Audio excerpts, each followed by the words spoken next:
E aí pessoal, tudo bem com vocês? Mais uma semana, mais uma videoaula aqui. Dessa vez para a gente falar especificamente sobre respiração, vai ser o tema da nossa aula. Semana passada a gente viu na videoaula todas as organelas que estão presentes, né, nas células eucarióticas, e a gente viu as funções delas, e menos do cloroplasto e da mitocôndria, a gente não viu a fundo, né? Eu só falei para vocês o que eles fazem e não aprofundei ainda mais. Eu deixei lá avisado que eles iam ser temas de aulas posteriores. Então aqui a gente vai falar da respiração, principalmente focando na mitocôndria, que é essa organela que é responsável pela respiração celular. Tá bem? Então nessa aula a gente vai estudar um pouquinho sobre ela, ver a morfologia dela de novo, né, para vocês reconhecerem como que é uma mitocôndria. A gente vai ver todos os processos que estão por trás dessa respiração, a gente vai ver como se dá essa respiração, qual a importância dessa respiração, desse metabolismo, certo? Só antes de começar a aula, reforçando os avisos sobre isolamento social. A recomendação ainda é de ficar em casa. Então, quem puder ficar em casa, continue ficando em casa, que é muito importante. Tudo bem? Então, agora vamos à aula. A gente vai, como eu falei, primeiro a gente vai olhar as estruturas. A gente vai pegar alguns conceitos de química antes, como ligação química, a gente vai ter que refazer. E a gente vai pegar alguns conceitos de biologia mesmo antes de a gente ir para a respiração em si, porque todos esses conhecimentos são necessários para a gente entender o que está acontecendo, então a gente tem que recapitular um pouquinho, beleza? Então, a gente tem uma célula eucariótica que ela tem a organela da mitocôndria, certo? A mitocôndria, ela é especialista em gerar energia. Não gerar energia em si, mas gerar moléculas energéticas que vão ser utilizadas em outros processos. O que isso quer dizer? Como eu mostrei, a célula faz uma série de processos de produção de proteínas, de metabolismo. Tudo isso está dentro do metabolismo, tanto produção de proteína quanto produção de energia. Só que essa produção metabólica, além da produção de energia, gasta energia. Existem vários processos na célula que gastam energia. Como a gente viu, por exemplo, existem trocas na membrana plasmática de substâncias para entrar e para sair da membrana que são feitas através de gasto energético. Então ali eu preciso de alguma coisa que realize esse gasto energético. E a mitocôndria é responsável por isso. Então na mitocôndria a gente vai ter o processo de transformação energética e a criação entre aspas, porque não vai ser do zero, mas a transformação para gerar essas moedas de troca que a gente que é chamada de ATP. Mais para frente eu vou apresentar essa molécula e a gente vai ver certinho, beleza? Então a mitocôndria é essa célula não, é essa organela que ela tem essas membranas aqui em volta e a gente tem essas membranas aqui externas. Os processos metabólicos vão acontecer tanto na membrana como aqui dentro também. A gente vai ver lá cada etapa, sim, cada etapa em si, mas deixa isso mais para frente. E a mitocôndria também, ela tem o seu próprio DNA mitocondrial. Ou seja, além da célula ter o seu DNA, a mitocôndria também tem material genético, também tem uma série de materiais e de ribossomos para produzir proteínas e o que ela precisar ali dentro, beleza? A mitocôndria, as hipóteses mais aceitas dentro da comunidade científica é que a mitocôndria surgiu da associação de dois organismos. Ou seja, a mitocôndria, num passado muito distante, era um ser vivo unicelular, como todos os seres naquela época, que ela foi acoplada por outro ser vivo e, com o tempo, ela começou a trabalhar, só que ela não morreu quando houve esse acoplamento. Em vez disso, aconteceu uma associação simbiótica, uma endossimbiose. Ou seja, um organismo acoplou o outro, em vez de se alimentar dele, começou os dois a viverem harmonicamente, ou seja, um não prejudicava o outro, pelo contrário, um ajudava o outro. E com o tempo, esse ser que foi acoplado, eles foram se reproduzindo, a gente não sabe exatamente como foi que aconteceu, ele deixou de ser um ser vivo e começou a ser uma organela, ou seja, uma ferramenta, uma estrutura a mais daquele organismo. Então por isso que ele ainda tem esse DNA, ele tem esse material genético e ele tem essas membranas que lembram muito mais como se fosse uma célula, certo? Se a gente olhar para as outras organelas não têm essa estrutura mais diferentona como a mitocôndria. A mitocôndria tem estruturas que lembram muito como se fosse a própria célula eucariótica ou uma célula procariótica. E esse fenômeno, que a gente chama de endossimbiose, essa hipótese, também é levada para a questão do cloroplasto, que é a organela presente só em plantas. A gente vai ver lá na aula de cloroplasto também que a gente tem uma hipótese que acredita que eles surgiram através da teoria da endossimbiose. Tudo bem? Lembrando que mitocôndrias não são exclusivas de células animais. Os cloroplastos são exclusivos de células animais, mas as mitocôndrias estão presentes. Os cloroplastos são exclusivos de células vegetais, falei errado, mas as mitocôndrias são encontradas tanto em seres animais quanto os organismos vegetais. Tudo bem? Então, quando a gente está falando de metabolismo energético, de catabolismo, que é a parte do metabolismo que se desenvolve para a transformação de energética e suprimento energético dos organismos, a gente tem que fazer uma diferenciação logo de cara. Dentro da natureza, a gente vai ter os organismos que precisam se alimentar, ou seja, precisam comer alguma coisa, adquirir algum tipo de alimento para realizar essa transformação de energia. E existem aqueles seres que não precisam disso. Eles conseguem realizar essa transformação de energia de outras maneiras. Esses seres que não precisam de alimento, assim, de pegar um alimento externo, porque no fundo os dois se alimentam, mas um precisa caçar, para diferenciar é melhor entender assim, um precisa caçar e outro não.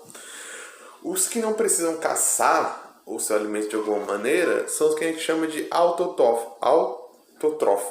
Outra palavra diferentona aí. Desde da biologia, como vocês sabem, a gente tem todas essas palavras que são diferentonas e bem difíceis às vezes de falar. Esses autotrófos vão conseguir os seus alimentos através de processos metabólicos onde eles vão degradar substâncias, moléculas, ou com a energia da luz solar, que a gente chama do processo de fotossíntese, ou com a ajuda de outros elementos químicos, que a gente chama de quimiossíntese. Tanto os organismos quimiosintéticos quanto fotossintéticos a gente coloca entre os grupos autotrófos. E os alimentos que precisam se alimentar de outras coisas, que precisam caçar, a gente chama de heterotrófos. Então aqui a gente está falando do processo de metabolismo, de catabolismo dos seres heterotrófos. A gente vai focar no processo que acontece na mitocôndria desses seres. Tudo bem? Então, antes de tudo, a gente precisa recapitular. A gente já entendeu que esse processo, a mitocôndria vai criar uma moeda de troca que vai ser usado em todos os processos metabólicos das células. A gente entendeu que a gente está falando aqui de seres que precisam se alimentar de alguma coisa, caçar algum alimento. A gente precisa entender de onde vem essa energia. De onde surge essa energia? Porque a energia não surge do nada. Todas essas moedas de trocas energéticas entre as células para realizar uma série de situações, uma série de metabolismos, vêm principalmente da quebra de ligações químicas. Então, como a gente viu lá nas primeiras aulas, a gente tem uma escala gradativa da matéria dos seres vivos. A gente tem lá átomos, esses átomos se juntam, viram moléculas, moléculas se juntam, viram macromoléculas, macromoléculas geram células, células geram tecidos, tecidos geram órgãos, órgãos geram sistemas e assim vai. Só que como que lá no começo os átomos se ligam? Os átomos se ligam através de ligações químicas, que basicamente são a doação ou compartilhamento de elétrons. Tá vendo aqui? Isso aqui é o que a gente chama de uma estrutura de Lewis. É uma estrutura criada por um químico chamado Lewis, eu não lembro o nome completo dele agora, que tentava representar o que estava acontecendo numa ligação química. Então os átomos sozinhos, eles já possuem elétrons. Alguns mais, alguns menos. Só que para eles se estabilizarem, ou seja, para eles não sumirem, eles precisam de uma certa quantidade de elétrons, a maioria dos átomos, que são 8 elétrons. É o que a gente chama de regra do octeto dentro de química, vocês vão ver. Os átomos, na maioria das vezes, estão procurando a estabilidade, e para alcançar a estabilidade, eles precisam ter associado a eles 8 elétrons. Só que a maioria deles não tem 8 elétrons. Só existe, se vocês olharem na camada da tabela periódica, só existe uma coluninha ali que tem 8 elétrons. Todos os outros precisam procurar elétrons. E como não é fácil assim achar elétron do nada, eles vão se associar. Ou numa associação de doação de elétrons, ou numa associação de compartilhamento de elétrons. Então eles vão se juntar com outros átomos para se estabilizarem. Mas nisso que eles se juntam com outros átomos, eles criam moléculas e essas moléculas têm suas características próprias. Então o átomo sozinho, muitas vezes, é diferente quando ele se associa com outro átomo. Ele vai gerar um elemento diferente. Tudo bem? Então, por exemplo, aqui, eu tenho o oxigênio, que ele sozinho, o átomo de oxigênio, ele tem 6 elétrons. Então, para seguir a regra do octeto e para se estabilizar, ele precisa de mais 2 elétrons. Então, ele pode se associar tanto com outro átomo, que também precisa de 2 elétrons, e eles compartilham, tá vendo? Se eu juntar aqui, ó, esses 2 elétrons são desse átomo, esses 2 elétrons são desse átomo. Então, eles estão compartilhando, e por um período de tempo, é como se eles tivessem esses 4 elétrons agora fossem deles 2 ao mesmo tempo. Então, eles chegam a 8 elétrons e eles se estabilizam. E isso é uma molécula de gás oxigênio, que a gente encontra na atmosfera. E aqui eu tenho o oxigênio compartilhando um átomo com esse hidrogênio e um átomo com esse outro hidrogênio. Então é como se esses 2 átomos que estão aqui fossem do oxigênio também durante esse período que estão juntos, gerando uma molécula de água. Deu para entender? Ah, mas e o hidrogênio? Ele não está com 8. Então, dentro da química, assim como dentro da biologia, a gente tem a regra, mas infelizmente a natureza ela não se comporta com a regra que a gente criou. Existem exceções à regra. E o hidrogênio é um deles. Ele fica estabilizado apenas com 2 elétrons. Tudo bem?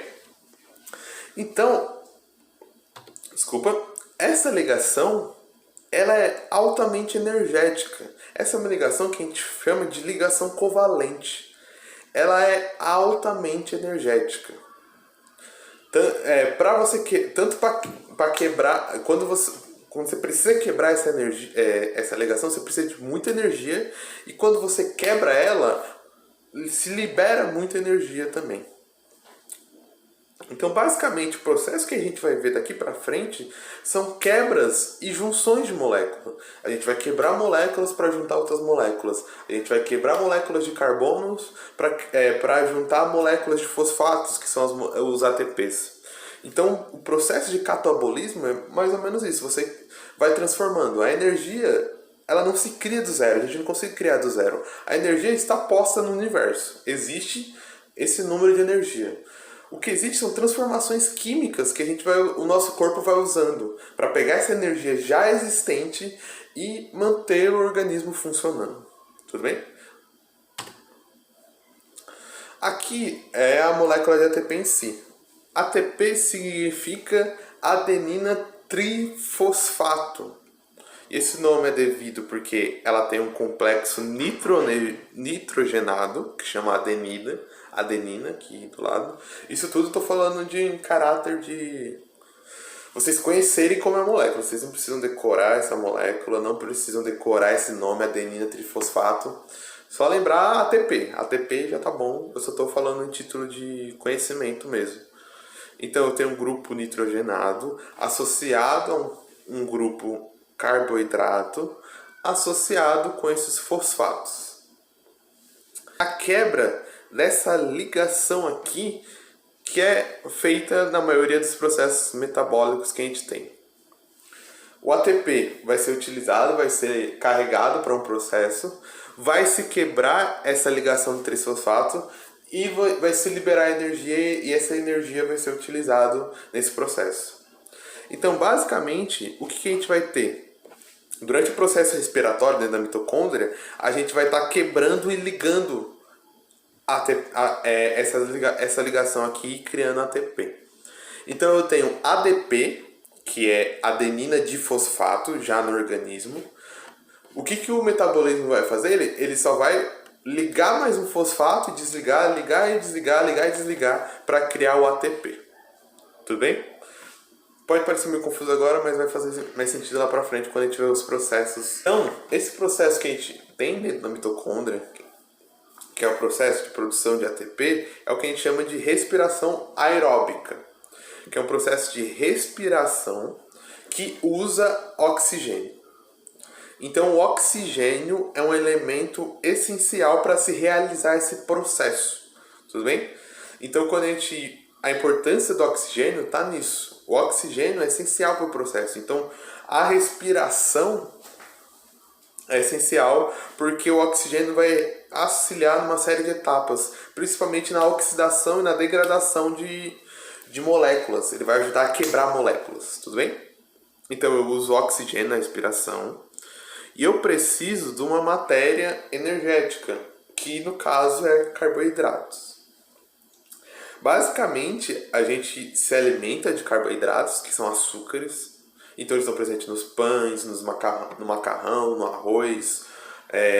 Praticamente tudo da nossa alimentação é carboidrato. As proteínas animais são mais proteínas do que carboidratos, mas a maioria dos nossos outros alimentos, da nossa pirâmide alimentar, são carboidratos. Então a gente vai se alimentar de carboidrato, vai respirar para colocar oxigênio para dentro, e dentro desse processo de respiração a gente vai quebrar essa molécula para usar a energia da quebra dessa molécula para mas para transformar a outra molécula, para ter a transformação de ADP para ATP. Para a gente ter, eu vou usar daqui para frente criação para ficar mais fácil, mas não é criação do zero. Para a gente ter a criação de ATP. Tudo bem? Então o oxigênio é essencial por isso que a gente para de respirar ou a gente para de captar oxigênio, a gente morre, a gente não sobrevive, porque o oxigênio está ligado a esse processo, ligado a esse metabolismo. E se a gente não tiver um metabolismo energético, a gente não tem todos os outros passos que precisam de energia. Então, a respiração aeróbica em si, a gente viu agora tudo, como eu falei, a gente viu conceitos prévios que a gente precisava para entender. Agora a gente vai entrar na respiração em si. O processo de respiração aeróbica é dividido em 3 etapas. Eu tenho a glicólise, eu tenho o ciclo de Krebs e eu tenho a fosforilização oxidativa. A glicólise, ela não acontece na mitocôndria, ok? O ciclo de Krebs já acontece dentro da mitocôndria. E a fosforilação acontece dentro da mitocôndria, mas mais especificamente nas remediações da membrana interna. Dentro da membrana interna e entre a membrana interna e a membrana externa que eu mostrei lá. Beleza? Então, primeiro de tudo, eu vou ter a glicólise, que acontece antes. O que está acontecendo? As moléculas de carboidrato que nós nos alimentamos, elas não estão bonitinhas assim, pequenas, já prontas para serem usadas no metabolismo, no catabolismo. A gente precisa executar uma série de quebras nela. Então, desde a nossa saliva até o nosso estômago, o nosso organismo está quebrando moléculas. A glicólise é uma etapa anterior da entrada do açúcar dentro da mitocôndria. Então eu preciso quebrar para ela ficar menor, para a mitocôndria conseguir trabalhar com ela. Então eu tenho a molécula de glicose, ela vai ser quebrada. E tanto que vocês estão vendo aqui que esse processo vai usar energia. Então você está vendo aqui, ó, eu preciso já de energia aqui. Antes, no processo de transformação de energia, eu estou usando energia. Eu tenho um ATP virando ADP aqui. Ou seja, aquela terceira ligação foi quebrada para ser utilizada aqui. E eu vou ter 2 piruvatos. Essa glicólise de 6 carbonos vai virar uma molécula de piruvato com 3 carbonos. Tudo bem? Já nesse processo aqui, a gente já vai ter uma produção de energia. Nesse processo aqui, a gente já vai conseguir produzir 4 ATPs. Beleza? Aqui, após a quebra dessa molécula, a gente vai usar a energia, mas para a formação final e para a estabilização desse piruvato, nesse processo aqui eu vou ter a produção de 4 ATPs. Basicamente porque cada piruvato, a produção de cada piruvato vai me render 2 ATPs. Tudo certo? Depois, esse piruvato vai adentrar a mitocôndria e vai acontecer o ciclo de Krebs. O ciclo de Krebs ele é muito confuso, tem muitas minúcias, tem muito nome. Se a gente olhar aqui, a gente tem piruvato, daí coenzima A, acetilcoenzima A, coenzima A, citrato, citoglutamato, ácido oxalático. Até gaguejei, tanto falar e tanto ler. A gente não precisa decorar todos eles a nível médio. Isso a gente precisa decorar quando a gente faz o ensino superior, a faculdade. E acho que nem na faculdade a gente deveria precisar, porque só quem trabalha com isso consegue decorar. Você decora uma vez para a prova e depois que você sai, você esquece, porque é muita coisa realmente, são muitos nomes. E se você não trabalha diariamente com isso, estudando isso, você realmente não vai decorar, você vai só decorar para a prova. Então o objetivo aqui não é decorar só para a prova, é tentar entender o que está acontecendo nesse processo, beleza? Então lá atrás eu já tive a produção de 2 ATPs. No ciclo de Krebs esse piruvato vai entrar, tá vendo aqui? Ácido piruvítico, que é outro nome para a mesma molécula. E ele vai começar a ser degradado também. Ele vai começar a ser quebrado, quebrar ligações, fazer ligações, quebrar ligações, fazer ligações. Ele vai passar por um ciclo imenso de vários processos químicos e metabólicos. O que a gente tem que tirar do ciclo de Krebs? O que a gente tem que entender do ciclo de Krebs? O ciclo de Krebs, ele, só recapitulando uma informação, eu não falei aqui, mas no final a gente espera que tenham 30 ATPs de cada processo, tudo bem? Então aqui eu produzi 4 já. E o ciclo de Krebs, ele não é essencial para a produção de ATP. Ele serve mais como uma pré-produção para o que vai acontecer na fosforilização, que é o último processo. O ciclo de Krebs, ele produz muito pouca energia, muito pouco ATP. Ele só vai produzir 2, que somados à glicólise, a gente vai ter 6 piruvatos, 6 ATPs. E eu falei para vocês que no final eu espero ter 30. Então ainda faltam 24 que vão ser produzidos. E esses 24 vão ser produzidos na fosforilização. Então o ciclo de Krebs é muito importante para o processo de fosforilização. O que ele faz? Ele degrada essa molécula e ele vai criar aceptor de elétrons e elétrons. Como eu falei lá para vocês, os elétrons são muito importantes para eu fazer uma ligação, eu ter uma ligação. Então eles são muito importantes para a gente ter as ligações de fosfato e eu formar o ATP. Então nesse processo aqui, todo que está acontecendo, eu vou ter uma série de criações de elétrons, de quebras que vão produzir elétrons e de aceptor de elétrons, ou seja, moléculas que carregam elétrons. E essas moléculas e esses elétrons vão ser usados na produção de ATP aqui na fosforilização. Tá vendo? Aqui a gente está na membrana. Lembra? Pensa que isso aqui é um recorte da mitocôndria. Eu peguei o topo da mitocôndria assim e cortei uma lâmina assim. Uma lâmina bonitinha. Então aqui, ó, eu tenho a membrana externa, ou seja, Isso aqui é o citoplasma, esse branquinho aqui. Aqui eu estou dentro da mitocôndria. Aqui é a membrana interna. E aqui é onde está acontecendo todos os processos. Beleza? Então todo aquele processo que aconteceu antes foi de preparação aqui. Você está vendo aqui, ó, no interior, na matriz da mitocôndria, esse aqui está escrito Citric Acid Cycle. Vai em inglês? Muito ruim. É o nome também para o ciclo de Krebs. Então, aquele ciclo que eu falei que está acontecendo aqui, ele está acontecendo aqui também, ó, tá vendo?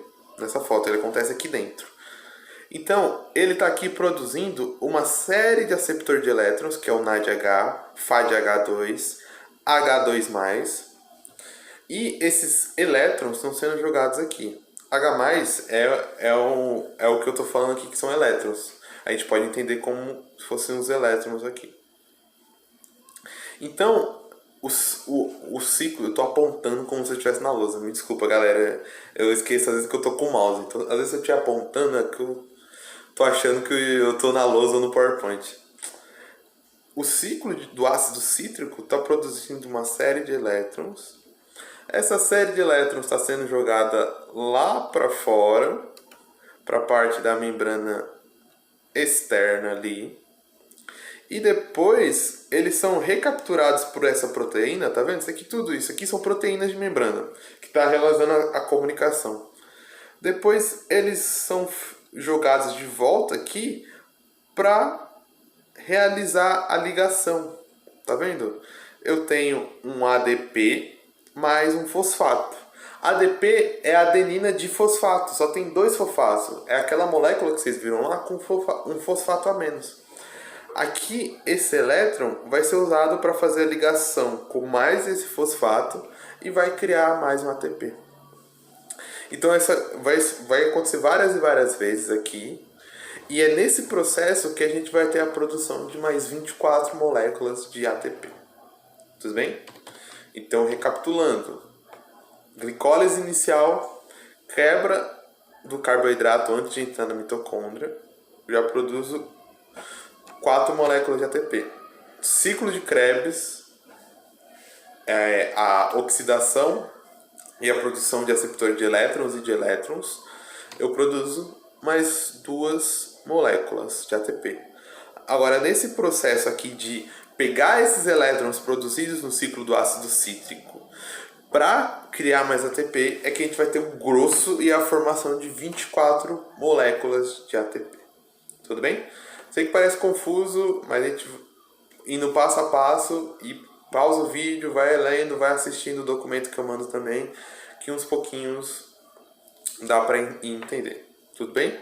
Então eu tenho toda uma sequência, toda uma etapa para a gente conseguir produzir essas moléculas, e depois que essas moléculas são produzidas, a gente usa ela em uma série de processos e metabolismos.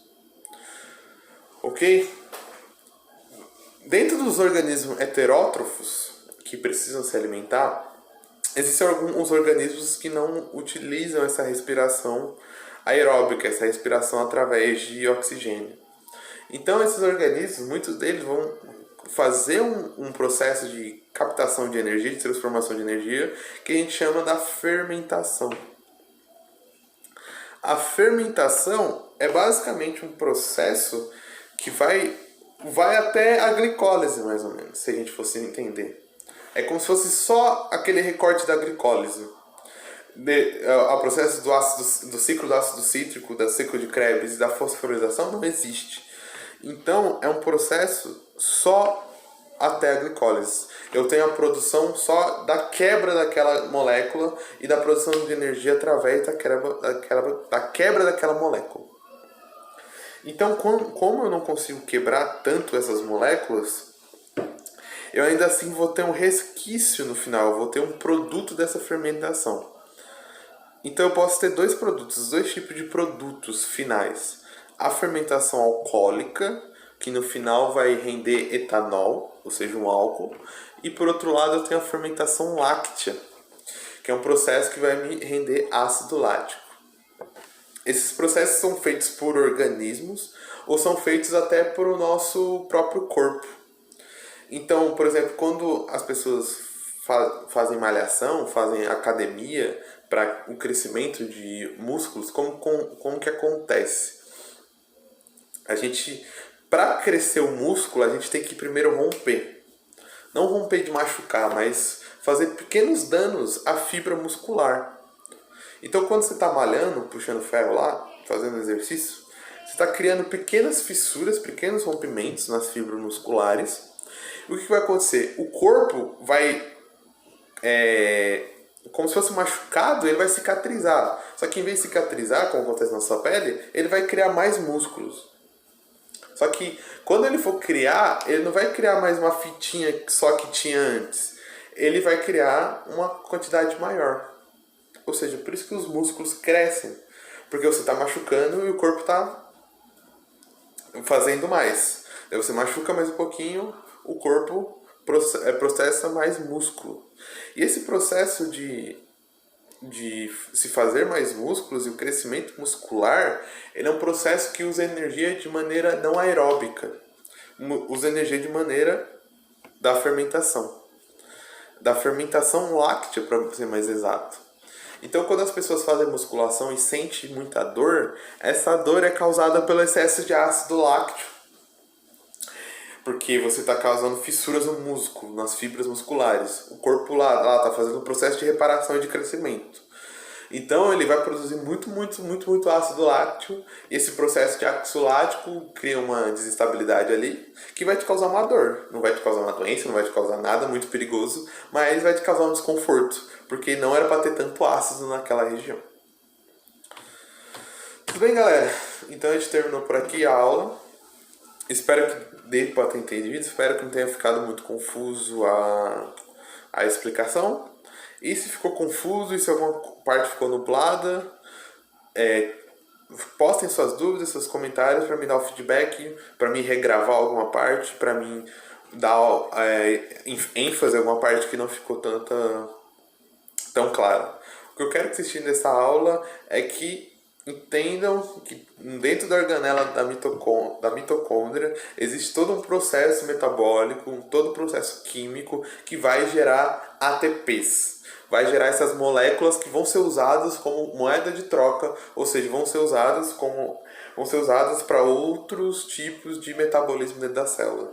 Então, quando eu falo que na membrana plasmática existe transporte que precisa de energia, essa energia usada nesse transporte foi produzido dentro da mitocôndria. Tudo bem? Então, põe suas dúvidas, seus comentários, suas críticas, seus elogios. Lembre-se de ficar em casa, lavar as mãos e até a próxima.